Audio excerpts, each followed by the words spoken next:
வாழ்க வையகம், வாழ்க வளத்துடன். ஆசி பாட்காஸ்டை கேட்டுக்கொண்டிருக்கக்கூடிய my dear brothers and sisters, God bless you. நீங்கள் அனைவரும், உங்கள் குடும்ப உறுப்பினர்கள் அனைவரும் சீரும் சிறப்புமாக வாழ நேச்சர் ஹெல்ப் பண்ணணும். நம்ம இப்போ வாழ்க்கையில் வெற்றி பெறுவதற்கு என்ன செய்ய வேண்டும் என்று ஒரு சில few minutes we are going to discuss about it. Count your blessings, not your problems. நம்ம regrets அப்படியே நினச்சிக்கிட்டு இருக்கோம். இப்போ உதாரணமாக உங்களுக்கு நல்ல கொலீக்ஸ் ஃப்ரெண்ட்ஷிப் இருக்கலாம் ஒரு வேளை. அதை பற்றி யோசிங்க. அந்த ஃப்ரெண்ட்ஷிப் எப்படி நமக்கு வந்துச்சு, அவங்கக்கிட்ட என்ன நல்ல குணம் இருக்குது, இன்னும் அவங்க நல்லா வரணும்னு ப்ரே பண்ணுங்கள். அந்த மாதிரி ஒரு ஃப்ரெண்ட்ஷிப், ஒரு சபார்டினேட் கிடச்சதுக்கா தேங்க் பண்ணுங்கள், நேச்சருக்கு தேங்க் பண்ணுங்கள். அதுக்கப்புறம் காலேஜ்லேயோ ஸ்கூல்லேயோ உங்களுக்கு நல்ல ஒரு அறிமுகம் கிடச்சிருக்கலாம். அந்த ஃப்ரெண்ட்ஷிப்பை எப்படி உயர்வாக கொண்டு போகணுன்னு பார்க்கணும். அதை பற்றி தான் யோசிக்கணும். ஒருவேளை உங்களுக்கு நெகட்டிவாக எல்லாம் அமைஞ்சிருந்தது அப்படின்னு சொன்னால் அதுக்கு என்ன பண்ணணும் அப்படின்னு பார்க்கும்போது, அவருடைய குறைபாடுகளை நம்ம நினச்சிக்கிட்டே இருந்தோம்னா இன்னும் மோசமாகிடுவார்.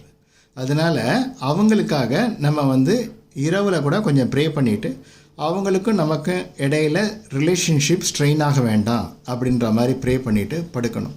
அவங்கள பற்றியே நம்ம மோசமாக நினைக்க அவங்களுக்கும் நமக்கும் பிரச்சனைகள் அதிகமாகும். அவங்கக்கிட்ட இருக்கக்கூடிய நெகட்டிவ் ஆட்டிடியூட் ஜாஸ்தி ஆகிடும். ஆக இந்த விஷயத்தில் நம்ம வாழ்க்கையில் வெற்றி அடையணும்னு நினைக்கிறவங்க கவனமாக இருக்கணும். வள்ளுவர் இகழ்னு ஒரு அதிகாரம் வச்சுருக்காரு. அது ஒரு நோயின்னு சொல்கிறார். அதாவது பகை உணர்வு அப்படின்னு சொல்கிறது ஒரு நோய். அது உங்களை வளர்ச்சி அடைய விடாமல் பண்ணும் அப்படின்னு சொல்கிறார். இகழ் என்னும் எவ்வநோய் நீக்கின் தவள் இலா தாவில் விளக்கம் தரும். நீங்கள் பிரகாசம் அடையணும் உங்கள் வாழ்க்கைன்னு நினச்சிங்கன்னு சொன்னால் இந்த நோய்க்கு நீங்கள் இடம் கொடுக்கக்கூடாது, பகையை வளர்த்துக்கிட்டே போகக்கூடாது அப்படின்னு சொல்கிறார். அதுக்கப்புறம் இன்னொரு விஷயம் நம்ம செய்ய வேண்டியது என்னன்னு சொன்னால், நம்முடைய நிலையை உயர்த்தி கொள்ளணும். நம்முடைய ஸ்டாண்டர்ட் ஆஃப் லைஃப் அதை இன்க்ரீஸ் பண்ணிக்கிட்டே வரும்போது பகைவர்களும் நண்பர்களாக மாற நினைப்பார்கள். நம்ம தரம் தாழ்ந்து விடக்கூடாது. முதல்ல 3 விஷயம். ஃபஸ்ட்டு, நம்ம ஃபிசிக்கலாக நம்ம நல்லா ஜம்முன்னு ஆகணும். உடம்பை நல்லா வச்சுக்கணும். ரத்த ஓட்டம் சீராக இருக்கணும். அப்போ நமக்கு பார்த்த உடனே மற்றவர்களுக்கு ஒரு நட்பு பாவம் ஏற்படும். ஃபிசிக்கலாக கரெக்டாக இருக்கணும். First impression is the best இம்ப்ரெஷன்னு சொல்லுவாங்க. அதனால் ஃபிசிக்கலாக நம்ம நல்லா அலங்கோலமாக ட்ரெஸ்ஸை பண்ணிக்கிட்டு போய் நிற்கிறது, பாடி லாங்குவேஜ் கரெக்டாக இல்லாமல் இருக்குது. அதனால் ஃபஸ்ட்டு ஃபிசிக்கலாக. அதுக்கப்புறம் நம்ம ஸ்டாண்டர்டை இன்க்ரீஸ் பண்ணிக்கிறதுக்கு நம்ம எமோஷ்னலாக பேலன்ஸ்டாக இருக்கணும். அப்போ தான் ஃப்ரெண்ட்ஷிப்பை எல்லோரும் விரும்புவாங்க. எல்லாத்துக்கும் அதிர்வடைகிறது, டென்ஷன் அடைகிறது தான் எல்லாம் விட்டு ஓட பார்ப்பாங்க, நம்மளை விட்டுட்டு ஓட பார்ப்பாங்க. லைக் அட்ராக்ட்ஸ் லைக் அப்படின்னு சொல்லுவாங்க. நம்மக்கிட்ட எமோஷனாக நம்ம சரியாக இல்லாத போது நல்ல நண்பர்கள் நமக்கு வேணும்னா எப்படி வருவாங்க? நம்ம ஃபஸ்ட்டு நல்லா ஆகணும். நம்ம ஸ்டாண்டர்டை இம்ப்ரூவ் பண்ணிக்கிட்டே வரணும். அப்போ முன்ன பார்த்தோட இவர் நல்லா இருக்காரு அப்படின்னு கொஞ்சம் பழகலாமா வேணாமான்னு நினச்சவங்களும் பழக நினைப்பாங்க. எமோஷ்னலாக நம்மளை உயர்த்தி கொண்டே வரணும். அதுக்கப்புறம் ஃபினான்ஷியல் ஸ்டேட்டஸை நம்ம இம்ப்ரூவ் பண்ணிக்கிட்டே வரணும். அதெல்லாம் நமக்கு எல்லாத்துலேயும் நம்ம டீக்ரேட் ஆகிக்கிட்டே போகணும்னு சொன்னோம்.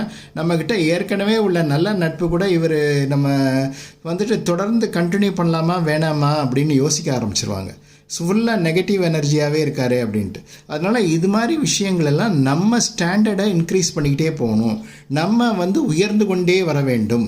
நம்ம உடல் ரீதியாக வலிமை பெறணும், உடலை ஆரோக்கியமாக வச்சுக்கணும், உடலில் உற்சாகமான செல்ஸ் எல்லாம் உற்பத்தி ஆகிற மாதிரி பண்ணிக்கணும். அதுக்கப்புறம் மனையில் ரீதியாக பலம் பெறணும், மைண்டை நல்லா வச்சுக்கணும். அதுக்கப்புறம் மெட்டீரியல் சக்ஸஸ் பண்ணி பொருளாதாரத்துறையிலையும் நம்ம நல்லா வர நல்ல பீப்புளுடைய நமக்கு நட்பு ஏற்பட ஆரம்பிச்சிடும்.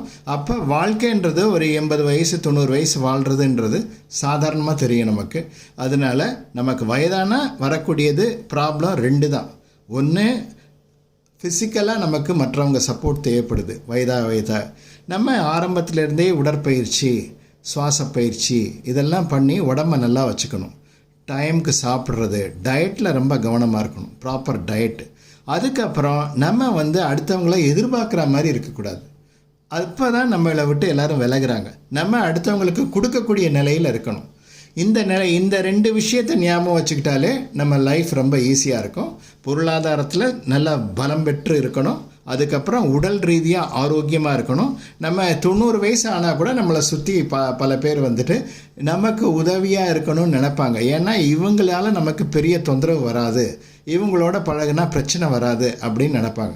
அதனால் நம்மளை நம்ம பார்க்குறதுலே கவனமாக இருக்கணும், நம்மளை நம்ம உயர்த்தி கொண்டு போவதிலே கவனமாக இருக்கணும். மற்றவங்களை குறை சொல்கிறது, ப்ளேம் பண்ணுறது, அதுக்கப்புறம் கிரிட்டிசைஸ் பண்ணுறது, இதிலெல்லாம் நம்ம கவனத்தை கொண்டு போக வேணாம் என்று கூறிக்கொண்டு இந்த ஆசி பாட்காஸ்ட்டை கேட்டுக்கொண்டிருக்கக்கூடிய பிரதர்ஸ் அண்ட் சிஸ்டர்ஸ், உங்கள் வாழ்க்கையில் beyond your expectation you can achieve by the grace of nature. Okay, I wish you all success. God bless you. வாழ்க வளத்துடன்.